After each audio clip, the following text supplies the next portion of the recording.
Helldivers 2 has had a pretty monumental rise ever since it released, a couple months ago now, and we are seeing a equally monumental fall. Right now, I don't want to go into hyperbole, but if you aren't paying attention, we're probably seeing one of the biggest and most drastic downfalls of a game that was previously heralded quite a bit. I'm Bon. This is my YouTube channel. If you like video game news, Helldivers 2, all of this kind of stuff, consider subscribing to the channel. Hit the like button if you like the video. Leave a comment down below with what you think about what's going on. And if you really want to support my content and my channel, consider becoming a YouTube member. Getting past that, Helldivers 2. So if you haven't been paying attention, essentially what happened was a few days ago, Helldivers 2, this multiplayer PlayStation and PC game. On PC, it's on Steam. It was a rare day one release for PlayStation on PC and on PlayStation. They typically do basically a waiting time after a game comes out that's a first party or exclusive game. And this was one of the first times they didn't. And it came to a huge success. It's been extremely highly rated. I've seen multiple notable people saying it's their game of the year, basically, no matter what else comes out. It's this like co-op Starship Troopers, bug killing, robot killing, fairly simple game that's just easy to jump into. It feels good to play. It looks good. It sounds great. They've had this kind of loose narrative going on that's directly impacted by how people play the game and the things they do. It's been a really, I would say, at least in the first couple months, probably the most successful live service game launch ever. I would still argue that in like the AAA space, that the Division 2 still holds that title for that first like month or two, where they, not only had this big, 30, 40 hour story and narrative that you played through, but I digress. This is a different type of game. If you haven't been paying attention, though, what's happened since then is that when the game first released and you logged in on Steam, there was a thing saying, hey, connect this to your PlayStation Network account, but there's a skip button. And supposedly that was done because at the time of release, if you don't remember, there was multiple times where you just couldn't play the game. The servers were overloaded. The game was way more successful than they expected it to be. There were way more players than they ever expected. And it was just overloading many of their systems, including the system that connected the PlayStation Network accounts to Steam. And so they made that optional, but not permanently. And what just happened was a couple days ago, they put out a press release saying, hey, starting, I believe it's in early June, if you don't connect your PlayStation account to your Steam account, you can't play Helldivers 2. And what I want to make really clear is that on principle, like that's annoying, but it's not the end of the world. The problem is how awful this communication has been from Arrowhead, from their community developers, especially. They've had a few of them on Discord going rogue and kind of making themselves not look very good. While the CEO of Arrowhead, the studio who made the game, has been saying all the right things. You can tell they hate what's going on. There's even been insinuation that, there's been clear statements that this isn't their choice. They would prefer for this not to be a thing and just to let things go the way they were, implying that Sony made this decision. And then there's even been some kind of vague references to that Sony's kind of just not getting back to them, and they're trying to resolve this to the point where the CEO told people, refund the game, give it bad reviews on Steam. And the reason that may work, and one of the kind of underlying things about Helldivers 2 is that it seems like it may not be that successful on PlayStation.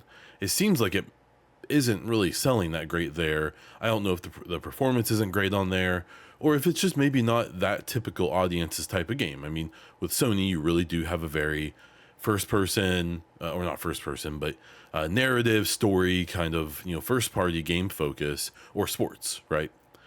And this game, Helldivers 2 has found most of its success on PC.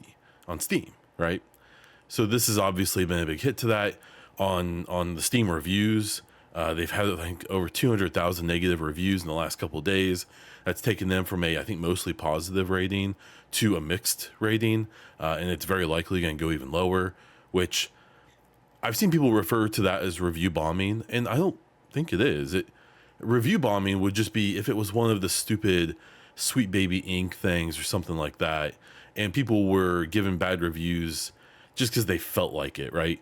Where this is a situation where people are losing access to the game, or people are being forced to make another account they don't want to make, right? And on those 2 points, there's people who straight up are losing access to the game. I believe over 100 countries delisted the game, or Steam delisted them, because all of those countries don't have access to PlayStation Network accounts. That's crazy to me. I don't know how PlayStation is as big as they are and has sold such an insane number of consoles.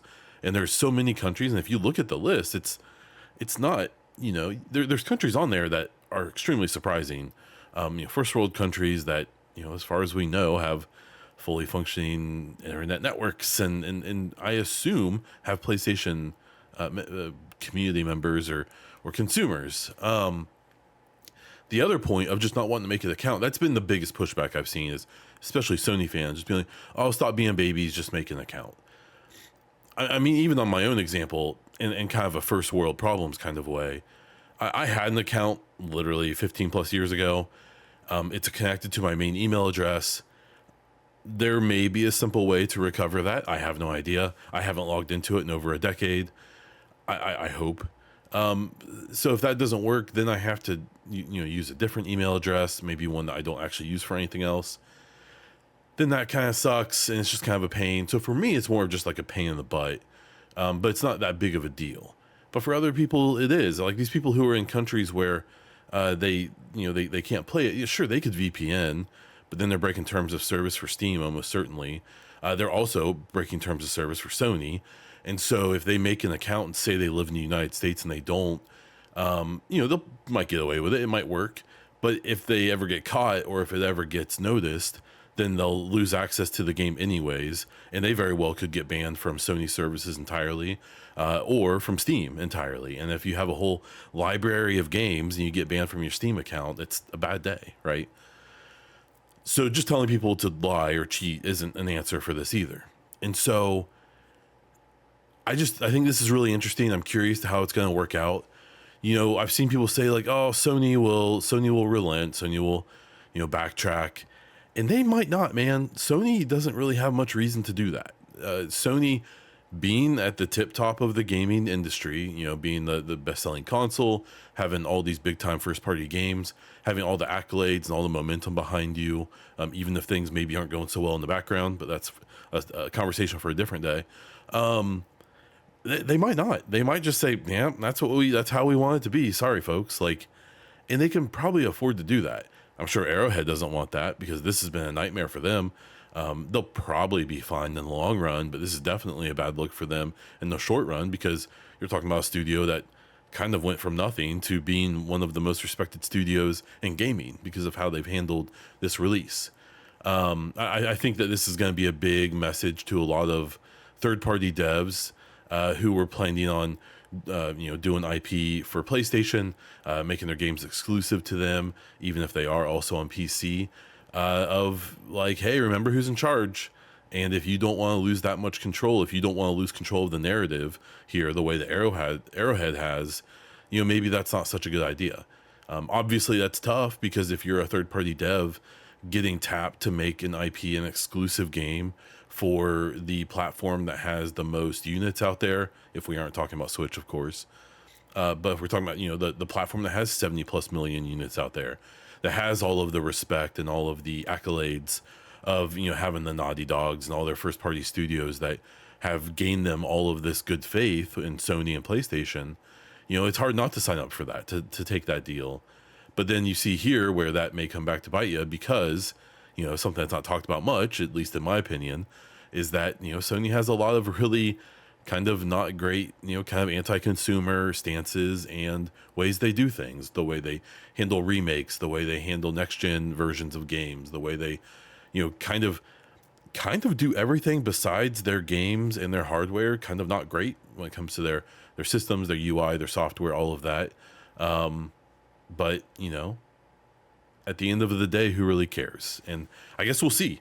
I don't think this is, needs to turn into a big console war thing or anything like that. But I do think this is kind of shining a light on like, hey, Sony's not perfect. Like let's remember that they kind of do this stuff not, fairly often, and it typically just gets swept under because, who would notice, right? Like, you're excited playing your Uncharted, your Ghost of Tsushima, your Last of Us, where this stuff typically doesn't matter. So this isn't resolved yet. I suspect we'll get some kind of resolution in the next week or two. I imagine there will be some extremely minor compromise, but I think it's going to end up being basically what it is now, just maybe with better messaging. And I think at the end of the day, the biggest problem here was just messaging. If when the game came out and they had that option to skip the PlayStation Network connection, if they would have clearly stated like, hey, just remember at some point in the future, we are going to require this. They did something sneaky on the FAQ page for Helldivers 2, where on the 3rd it said, it was for I think the Sony like PC games on PlayStation games on Steam. It said something along the lines of, you don't have to connect your account. And then on the 4th, it got changed to you may have to, you may be required, and that's obviously them trying to cover their butts in this situation. So again, I'll keep following it. Once it gets resolved in some capacity, I'll probably do another video or talk about it on my podcast, the Bonfire podcast, where I talk about games every week, to just kind of break this down a bit more. I think it's going to be really interesting and how this gets resolved in the long run. And I know, like, I uninstalled. I'm good. I think for me, and where I'll kind of end this, the issue is the communication being awful. And then just, why change this weeks later, months later? Like, I don't know. Most of the thought has been that the only reason for this connection in the first place is to be able to to gather user data, and likely be able to either use it for Sony's internal purposes or even sell it off. I don't know. I can't prove that. There's also been thoughts that it's for banning reasons. So if you get banned on PlayStation, you get banned on Helldivers 2 on Steam, vice versa. Maybe, that's the good idea. The marketing side is kind of the bad thought. So I'm sure we'll find out. I'm sure we'll get more information in the coming days. And if we get anything significant, I'll do another video. Again, let me know what you think down in the comments. If you like this video, hit the like button, subscribe to the channel. If you want to support everything else I do and this, consider becoming a YouTube member. I do stream over on Twitch as Bond Diesel. I also have a couple podcasts, the Bonfire podcast, weekly gaming news, and the Mass Effect Hypecast, which is talking about the next Mass Effect game whenever there's something to talk about. So check out the link in the description if you want to find links to all of that stuff. Do the things here on YouTube. I really appreciate you listening to this whole video. That's all I have for this one. So until next time.